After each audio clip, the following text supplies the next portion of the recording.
Shalom, shalom à tous ceux qui m'écoutent actuellement. Aujourd'hui, j'aimerais vous partager un mystère assez important qui est reconnu ici comme étant le premier miracle de Jésus-Christ. Cela s'appelle ici le mystère du vin. Alors, nous ouvrons nos Bibles très rapidement dans le livre de Jean chapitre 2 à partir du verset 1 à 12. La Bible dit: 2 jours après, il y eut un mariage dans le village de Cana en Galilée. La mère de Jésus est là. On a aussi invité Jésus et ses disciples au mariage. À un moment, il n'y a plus de vin. Alors la mère de Jésus lui dit: les gens n'ont plus de vin. Jésus lui répond: mère, qu'est-ce que tu me veux? Ce n'est pas encore le moment pour moi. La mère de Jésus lui dit: dites au serviteur, faites tout ce qu'il vous dira. Il y a 6 grands récipients de pierre.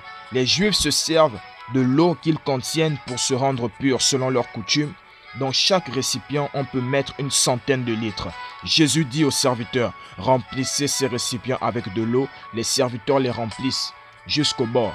Jésus leur dit: maintenant prenez de cette eau et apportez-la au responsable du repas. Les serviteurs lui en apportent.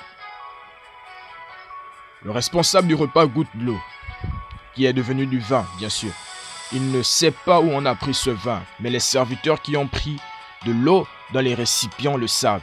Alors le responsable du repas appelle le marié et lui dit: tout le monde sert d'abord le bon vin, et quand les invités ont beaucoup bu, on sert le vin le moins bon. Mais toi, tu as gardé le bon vin jusqu'à maintenant. Au verset 11, c'est le premier signe étonnant que Jésus fait. Cela se passe à Cana en Galilée. Jésus montre ainsi sa gloire à ses disciples, et ses disciples croient en lui. Ensuite, il va à Capernaum avec sa mère, ses frères et ses disciples. Il y reste seulement quelques jours. Alors, très rapidement ici, ce que la Bible nous fait comprendre ici, la Bible dit que lorsqu'on parle du vin, donc le vin ici représente la nouvelle alliance à laquelle l'Église prend part. Donc Jésus montre par ce premier miracle la générosité de Dieu, mais aussi il transforme la jouissance humaine en noce divine. Il amène déjà pour cet acte le don de son corps pour sauver les humains. Donc le vin dans la Bible est le symbole de la prospérité et l'espoir. Parce que la vigne est vue comme étant un signe de richesse et de bénédiction divine.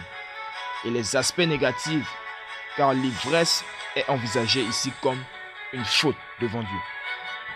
Mais nous voyons bien ici que ce premier miracle qui a été accompli ici par Jésus a été fait par cette eau qui était comme ici représentée ici comme étant une eau de purification pour les Juifs, car ils avaient pour coutume, lorsqu'ils rentrent dans une fête ou encore une noce quelconque, ils devaient se purifier, donc c'est-à-dire les mains, les pieds, se purifier les endroits qui étaient souillés.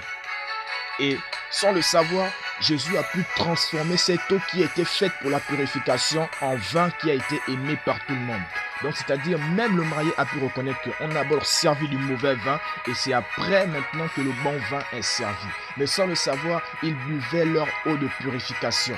Donc nous remarquons ici que Jésus est capable de prendre ce qui a été utilisé pour le transformer à nouveau de telle sorte à ce que tout le monde puisse l'aimer.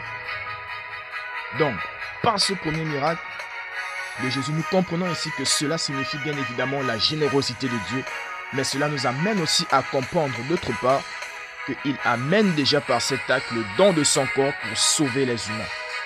Alors, je bénis le Seigneur pour ceux et celles qui m'ont écouté actuellement. Que la grâce de Dieu s'attache à votre vie. Que Dieu vous bénisse. Shalom à tous.